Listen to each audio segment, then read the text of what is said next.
আসসালামু আলাইকুম। নতুন বউ শ্বশুরবাড়ি যাবে এই প্রথম, অর্থাৎ আমার বাবার বাড়ি। তো তার জন্যই তোড়জোড় চলতেছে।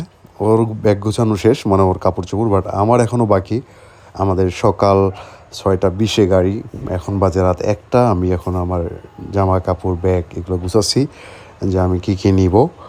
আসলে ৭-৮ দিন থাকবো, তো সেই অনুযায়ী সব কিছু নিচ্ছি। তো এই প্রথমবার আর কি, বিয়ের পরে প্রথমবার আমার বউ তার শ্বশুরবাড়ি যাইতেছে। তো দুজন একসাথেই যাব আর ৭-৮ দিন থাকবো।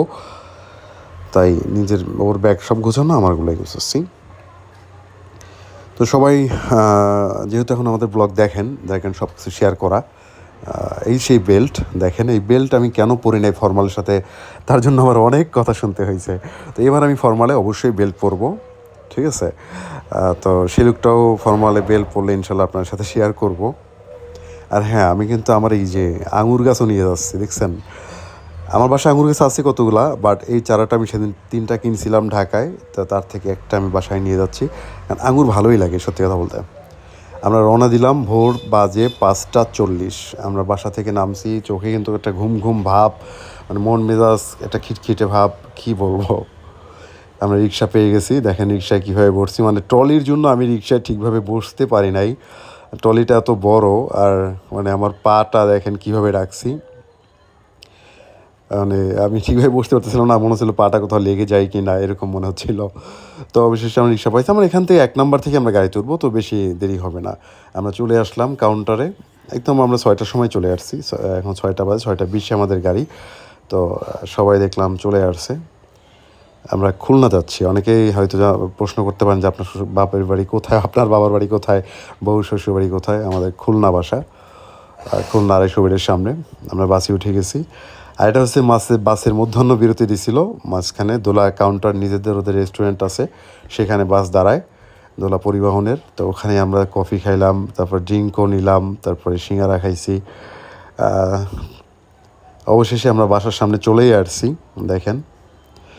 তো এই ভিডিওর মেইন পার্টটা আমার ভাই ভিডিও করতে পারে না, অর্থাৎ এই যে আমার বউকে এখন আমার মা, আমার মেজো ভাইয়ের বউ সবাই এসে যে আলিঙ্গন করছে, এই মোমেন্টটা আমি আপনার সাথে শেয়ার করতে পারলাম না, কারণ আমার ছোটো ভাই ভিডিও অন না করে ভিডিও করছে, যার কারণে এই মোমেন্টটা আমি আপনার সাথে শেয়ার করতে পারলাম না। এখন এই যে ঘরে আসার পর নাস্তা পানি আমাদেরকে দিচ্ছে, সেটাই ভিডিওগুলো আমি নিছি। ওই মোমেন্টটা আমি শেয়ার করতে পারলাম না, কারণ আমার ছোটো ভাই ওই ক্লিপটা নিতে পারে না। মানে আমি ওকে এত বকাঝকা করছি, কী আর বলবো। তো বাধ্য হয়ে ঘরে যে আপ্যায়ন আসছি এটাই দেখাইলাম। আম্মু তার বউরে শরবত খাওয়াই দিচ্ছে, আর এরপরে মিষ্টি খাওয়াই দিচ্ছে। তো ওই মোমেন্টটার জন্য খুব খারাপ লাগছে, যে ওইটা আসলে আপনার দেখাইতে হলে ভালো হতো, যে শাশুড়ি বউয়ের আলিঙ্গন, তারপরে যা যা আলিঙ্গন জড়াই ধরা, আমি ভিডিওটা আমার ভাই নিতে পারে নাই, ভিডিও অন না করে ভিডিও করছে। আর এটা আমার মেজো ভাইয়ের বউ মুন্নি, ও শরবত খাওয়াই দিছে, মিষ্টি খাওয়াই দিছে। আমার আম্মু বলছে যা যা খুব ভালো খাতির রাখবা, যার কারণে দেখেন একজন আরেকজনকে মিষ্টি খাওয়াই দিচ্ছে। তো ভিডিও কিন্তু আমি আবারও বলছি, প্রথমবার শ্বশুরবাড়ি বউয়ের, তাই আপনার সাথে শেয়ার করলাম। আর সবচেয়ে বড় কথা কি, আমরা এই খুলনাও কিন্তু ঢাকার মতো ফ্ল্যাট বাসা, তো কেউ কারোর দিকে ওভাবে আসে না। যেন আমার আম্মু আর আমার ছোটো ভাইয়ের বউ, ওরাই রিসিভ করছে। আমাদের আত্মীয় স্বজন এদিকে নাই, বাগেরহাটে আছে, খুলনায় অনেক দূরে দূরে আছে। তো ফ্ল্যাট বাসা আর কি, যে যার দরজা দেয়, এরকম একটা ব্যাপার আছে না। তো নিজেরাই সব কিছু আর কি করতে হয়েছে আর কি, এরকম। আর এখানে ঢাকায় এরকম এক ফ্ল্যাটের বাসিন্দা আর এক ফ্ল্যাটের সাথে কিন্তু সম্পর্ক অতটা থাকে না, ঠিক আছে।